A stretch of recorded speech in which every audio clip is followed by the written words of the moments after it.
1962, prototyping began on a brand new amplifier that was born out of a desire for alternatives in the UK to Fender amps. This was known as the JTM 45, and its father was none other than Jim Marshall. Actually, it was designed by a fella called Dudley Craven, but let's not split hairs here. The amplifier was the birth of a dynasty. From Jimi Hendrix to Pete Townsend, Angus Young, Slash, Tom Morello. I mean, who the hell hasn't used a Marshall amp? I mean, there's one behind me even right now. Their legendary scripted logo is so famous now that it's completely evolved outside of the world of guitars and into regular retail. Their logo on headphones can be seen over the ears of pretty much any regular Joe walking down the street, and more likely than not, they've never even touched a guitar in their lives. Marshall as a company and a brand are one of the biggest in the industry.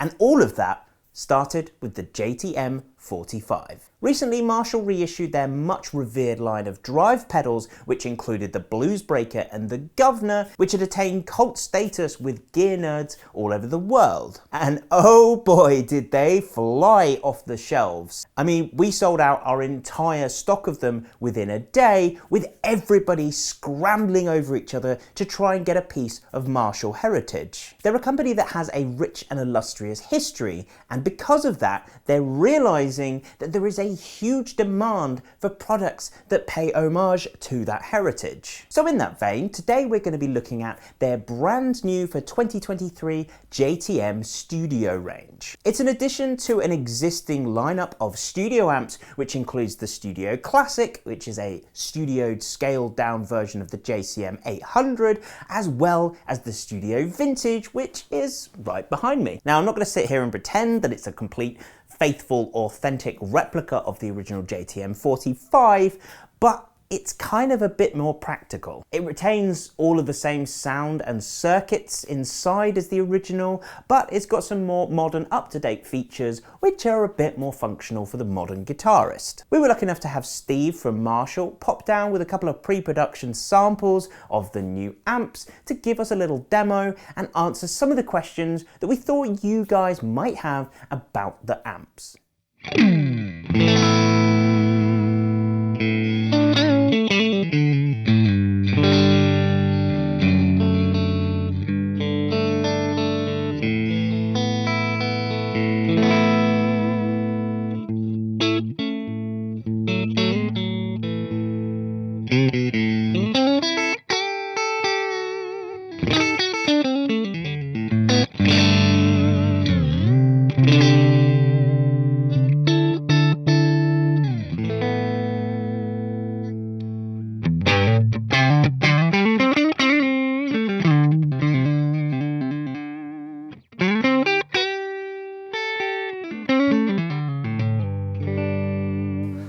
So today we're looking at the Studio JTM, which is a UK made valve amp. It's obviously based on the original JTM, but the idea is with all of the Studio ranges, it's smaller, lighter weight, kind of lower wattage. The idea behind the Studio range in general is to give people, you know, the classic Marshall sound, like the iconic amps, like your 59, 100 watt plexis, the JCM 800s, but like I say, more portable, lower wattage, more usable for today's musicians. But I think, you know, we've had the Jubilee version, we've had the SV, and the Classic. I think a lot of people have been asking us to do a JTM. So yeah, here it is.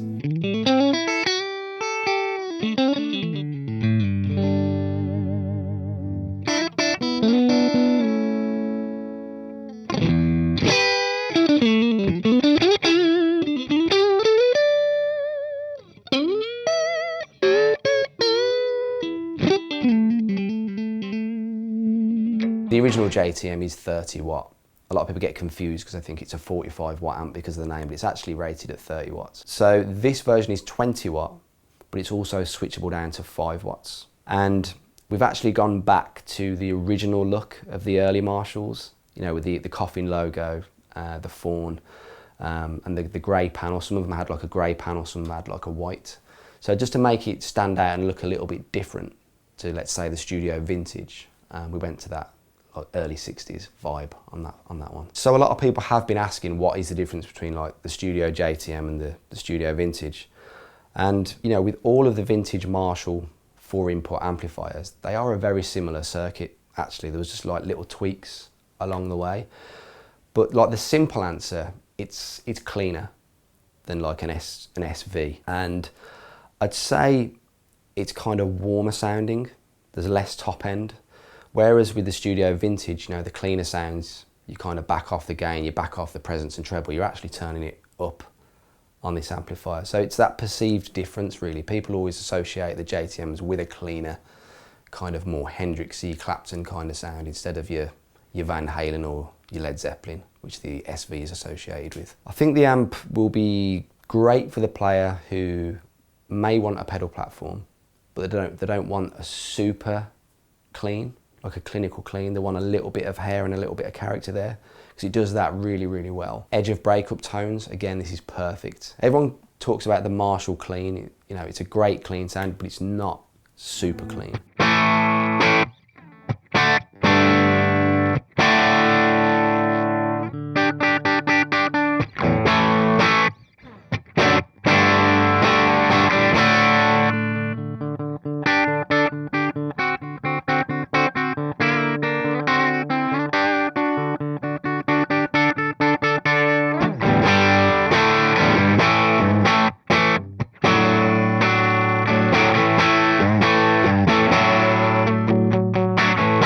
For me, I see gigging musicians, home players, you know, guys who work in studios using this amp because you've got the flexibility there. It's simple to use, there's no learning curve. You know, you just sort of kind of set it and forget it. And if you're kind of a very touchy-feely player who likes to use the volume control on your guitar, that kind of thing, then this is the perfect amp for that too. It's more than loud enough to go live. Like I say, you can go to the 20-watt setting and you'll be fine with any drummer. Well, most drummers. It is multifunctional. I mean, as far as headroom goes, a lot of players like a lot of headroom and some players like less. So if you're trying to compare this to an original JTM 45, which is 30 watt, obviously this will compress a little bit more and break up at higher volumes.